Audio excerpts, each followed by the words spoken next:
How do you convince your spouse to go RVing with you? Especially if you want them to go RVing full time. I'm gonna give you 5 ways that you can convince your spouse to go RV with you full time. This is a very common problem to have, and one of the biggest questions that I get asked is, Brandy, how do I get my husband to go RVing with me, or my wife, or my boyfriend, or my girlfriend to go RVing with me? They don't want to go. I've struggled with this for at least 5 years, the past 5 years, and my boyfriend, who still has a condo, who doesn't full-time RV. I sold my condo, I have the RV, and I'm going to tell you how I've managed to make it work in 5 ways that maybe you can convince your significant other to come on over to RV life. So the first way that you can convince your spouse to RV full-time with you is to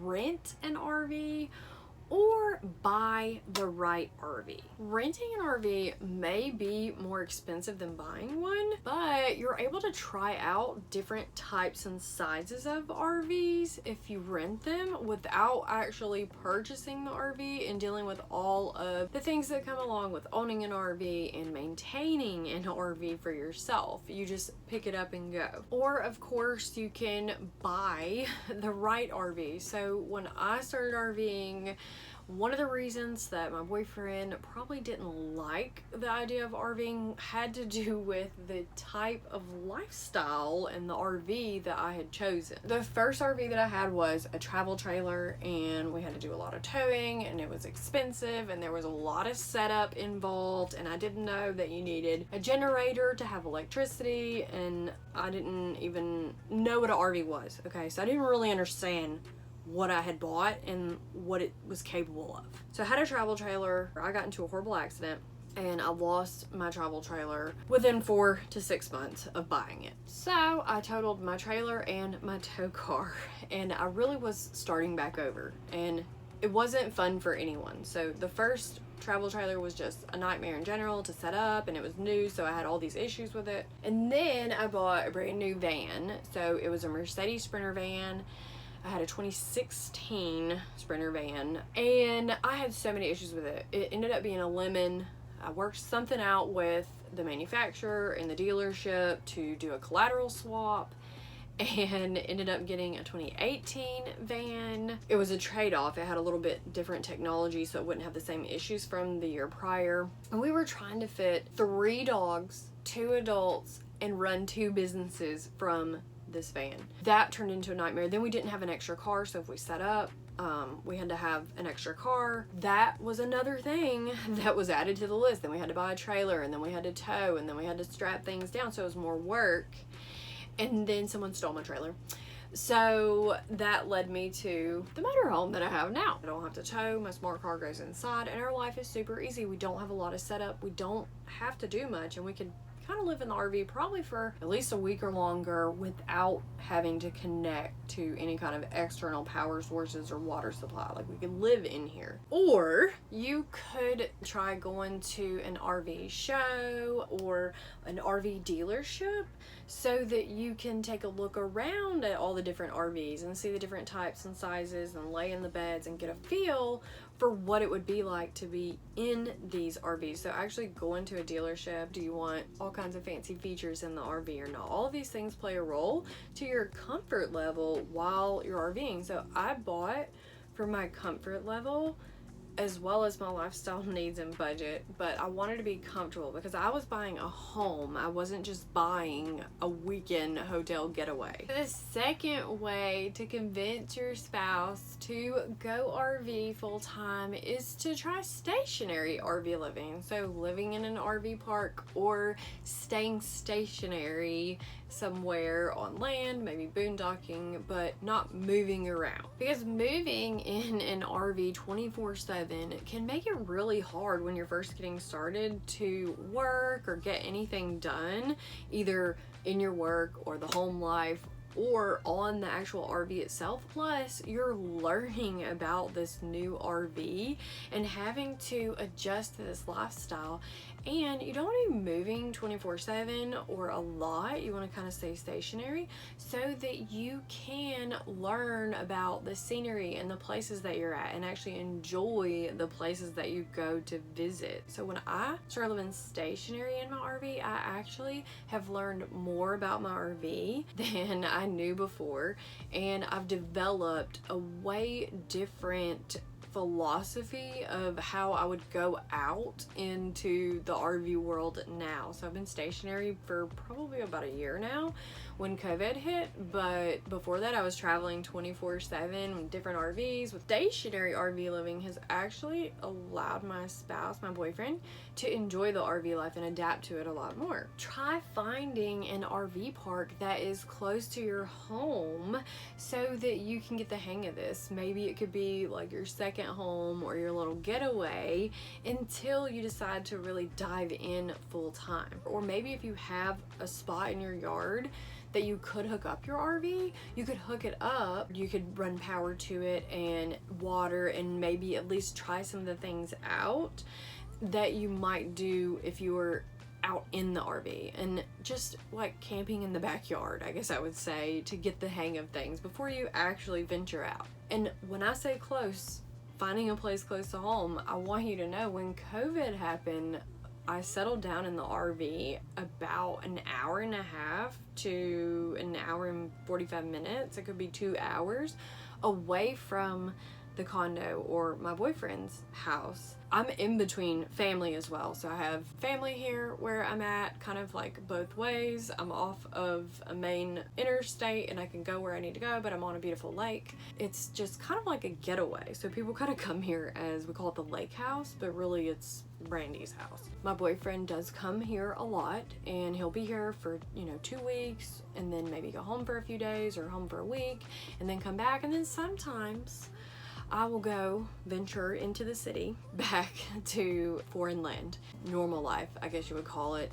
And then I'm in a hurry to get back to my RV, but I do try to make sacrifices. So I try to put a smile on my face and go into the city and enjoy the condo every once in a while, because he does make the effort to come and enjoy my RV life. So it is a little different, but having a stationary RV and a stationary setup has allowed me to do that. The third way that you can convince your spouse to go RV full-time with you is to go on shorter trips or mini vacations. Whether you take your spouse out RVing for a weekend, a week, or longer can make the difference to if they actually enjoy this life. Because let's face it, RV life is different. It's not normal, and learning to live and experience and adjust to RV life in smaller doses will probably make the process go a lot smoother. I would suggest taking shorter trips, mini vacations, weekend trips or a week, not month-long expeditions and excursions away from this normal life that they have with your spouse, because it's going to take time for them to adjust. And as much as you might be excited to dive into it, they may not be as excited to dive into it. I know some people are like weird about pulling the poo levers and emptying your sewers or hook up or set up at RV parks. That takes some time to adjust to the process. And I will tell you, if you decide to do these shorter or mini vacations, you're going to be setting up and taking down the RV a lot more. That is going to make things potentially a little bit more stressful. So just keep that in mind. If you're just doing a weekend trip and you're having to set up a whole trailer and you're only there for 2 days, it wouldn't be that fun. That's why when I go places, I usually have rules about how long we have to stay there, 2 or 3 days before we can move again, because I don't want to set up and connect my water and connect my power and set up my sewer line and all of that until I'm actually settling down. I don't feel like doing all that work over and over and over. And when I had a travel trailer, it was a lot more work than when I had a van, but we had smaller tanks, so we couldn't go for as long on trips anyways. And then we had to have a smart car and another trailer. And then when I have a motorhome, I told you things got like a lot better because it fit our lifestyle and our needs. The fourth way that you can convince your spouse to go RVing with you or go full time is a little bit different, but to go alone. Yes, to go without them. Go alone and go without them. It may seem scary and weird and maybe a little lonely to leave your poor little spouse behind, your boyfriend, your girlfriend, your wife, your husband. You should not be bound to a landlocked life. So if you have the resources to take off on an RV trip of your own, maybe for a weekend or a week, just a mini vacation, it might be a good idea because then your spouse will start to miss you. You know, they say that whenever you're away, they start to miss you more. And that is true. You actually have a longing for that person versus when you're in the RV with them, they're on you all the time, 24/7. So you got to give them time to get used to being with you like that. They're not going to be used to that. So if you'll go out and do your own thing, they're going to see you having all this fun and doing all these things and going to the beach and checking out foreign destinations, and they're going to say, I want to do that, you know? Go out, do your own thing, and they will follow, okay? If they don't, at least you're having your own fun. So you don't have to have them along to make this experience something that you want it to be. So if you really want to get into this RV thing, try it alone, go do your own thing, and then hopefully your spouse will join you. I've even made sacrifices. Like, I remember when I first got this RV, I would park the RV in Florida. I had a Thousand Trails Camping Pass membership, but I would go and park the RV for 2 weeks at an RV park and stay there, and then I would go put the RV in storage for like a week, and I'd go back home or to the condo, home I guess you call it, and then I would come back and get the RV out of storage and then go hook back up at another park. And I had to do with the membership and just how it worked, but it was free with my motorhome, so I just decided to use it. So I was camping literally for free, and the only thing I was paying for was storage. But I parked my RV. It was in Florida, so that was 4 to 6 hours away from my boyfriend, and I would have to drive back to see family or friends. And like I said, I would just leave the RV there and I would just drive my smart car back and forth. So I didn't always drive back and forth with the RV itself. I would just park it up somewhere like a vacation home and then just come back and forth from it. So my fifth and final way to convince your spouse to go RV with you full time, be the RV expert. Don't make them have to learn everything. You want to know everything you can about the RV. You want to take the time to learn about the RV, like how to drive it, the RV parks that you're going to, the roads that you're going to be traveling on, the destinations that you're headed to, what is there to do around there, what can you go eat. Make it super easy for your spouse, as well as things like the maintenance on the RV, any kind of emergency phone numbers that you might need for things like AAA if you're on the road and you have a breakdown, the RV park itself, or the RV if there's some issues with the RV and you need to call somebody. Who can you call? I've joined Facebook groups online. I have technical phone numbers for services like RV maintenance services that I actually pay for that will come out and service the RV wherever we're at or try to give me information on the phone. I pay for that, and I try to make sure that I have this information in case we are ever stranded somewhere and we do need help. I didn't want it and don't want it to be stressful on my spouse. So it kind of causes problems when you have issues and one person doesn't know what to do and the other person doesn't know what to do. But if you're like, hey, don't worry, I got this, I know what to do, you know, watch YouTube videos, learn everything you can about your RV and the RV life and where you're headed before you head out. Make your RV life just like home or work, however you plan to be RVing. If you're taking your office on the road or whatnot, make it just like home. Make sure the internet is set up, the office is set up, you have a printer, paper, kitchen utensils, whatever you need, food on the road. Make sure you have all that